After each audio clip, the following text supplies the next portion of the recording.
অন্যান্য ফলের মতো লিচুতেও প্রাকৃতিক চিনি থাকে, কিন্তু লিচুতে যে ধরনের চিনি পাওয়া যায় তা ডায়াবেটিস রোগীদের জন্য তেমন অনিরাপদ নাও হতে পারে, কারণ লিচুতে ফ্রুক্টোজ থাকে যা বিপাকের জন্য ইনসুলিনের প্রয়োজন হয় না। তবে বিশেষজ্ঞরা ডায়াবেটিস রোগীদের এই ফলটি পরিমিতভাবে খাওয়ার পরামর্শ দেন, কারণ এটি অতিরিক্ত খেলে তা রক্তে শর্করার মাত্রা বাড়িয়ে দেয়।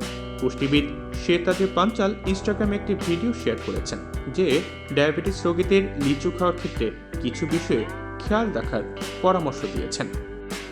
প্রথমেই তিনি বলেছেন যে পরিমিত খান। আপনার যদি ডায়াবেটিস থাকে এবং লিচু খেতে চান তবে অবশ্যই পরিমাপের দিকে মনোযোগ দিতে হবে। পুষ্টিবিদ পাঞ্চালের মতে অল্প পরিমাণে লিচু খেলে তা রক্তে শর্করার মাত্রা আরও কার্যকরভাবে পরিচালনা করতে সাহায্য করতে পারে। তিনি শেয়ার করেছেন যে দিনে 5 থেকে 6টি লিচু খেলে তা আপনার চিনির মাত্রা নিয়ন্ত্রণে থাকলে কোনোভাবেই ক্ষতি করবে না। অন্যান্য খাবারের সঙ্গে ভারসাম্য বজায় রাখুন। যেহেতু লিচুতে ক্যালোরি বেশি, তাই বাদাম এবং চর্বিহীন প্রোটিনের মতো কম গ্লাইসেমিক ইন্ডেক্স আছে এমন খাবারের সঙ্গে এটি মিশিয়ে খান। এটি রক্তে শর্করার মাত্রায় লিচুর প্রভাবের ভারসাম্য বজায় রাখতে সাহায্য করতে পারে।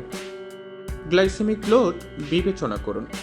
গ্লাইসেমিক লোড হলো সেই সংখ্যা যা নির্ধারণ করে যে কোনো খাবার খেলে তা রক্তে শর্করার মাত্রা কতটা বাড়াবে। পুষ্টিবিদ পাঞ্চালের মতে লিচুর একটি মাঝারি গ্লাইসেমিক ইন্ডেক্স ফাইবার থাকায় এর গ্লাইসেমিক লোড কম। এর মানে এটি অন্যান্য ফলের মতো রক্তে শর্করার মাত্রা বাড়াতে পারে না।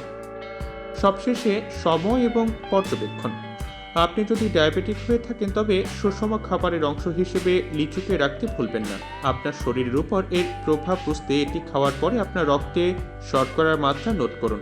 এতে লিচু খাওয়ার পর কোনো পরিবর্তন হচ্ছে কিনা তা বোঝা সহজ হবে।